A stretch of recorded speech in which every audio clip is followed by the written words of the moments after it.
ওই যে দেখা যাইতেছে রেলগাড়ি থামিয়ে দিয়েছে, ছাত্রছাত্রীরা রেলগাড়ি থামিয়ে দিয়েছে।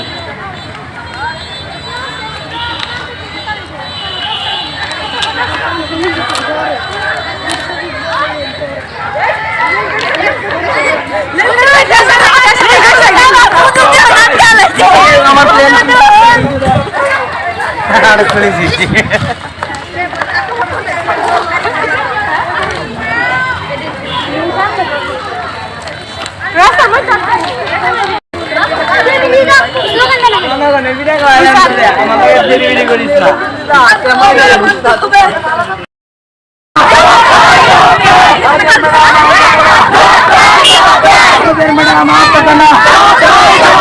আমাদের ম্যাডাম আওতাগানা রাস্তায় কাজ কেনা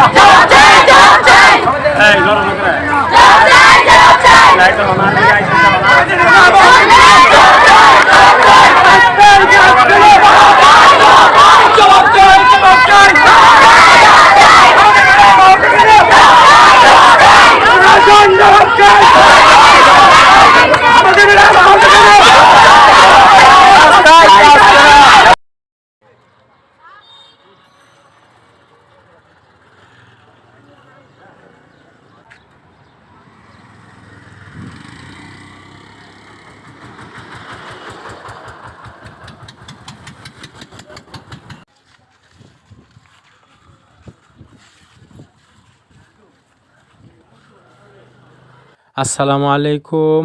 আজ সরাসরি ইসলামিয়া ফাজিল ডিগ্রি মাদ্রাসা বাজিতপুর কিশোরগঞ্জ। অত্র প্রতিষ্ঠানের বাংলা প্রভাষক ম্যাডাম আফরোজা আক্তার মনি বাসা থেকে প্রতিষ্ঠানে আসার সময় মাদ্রাসা গেটের সম্মুখে দুই পাশে গাছের ডোম রাখার কারণে দুর্ঘটনার শিকার হয়। উনি যে গাড়ি দিয়ে আসতেছিল ওই গাড়িটি সমিল মালিকের লরির সাথে দুর্ঘটনার শিকার হয়। ওনার মাথায় প্রচণ্ড আঘাত পেয়েছে। এখন ওনাকে জহরুল ইসলাম মেডিকেল কলেজ অ্যান্ড হাসপাতালে ভর্তি করা হয়েছে। ওনার মাথায় 8টি সেলাই করা হয়েছে। এরই প্রতিবাদে ছাত্রছাত্রীরা বিক্ষোভ মিছিল করতেছে।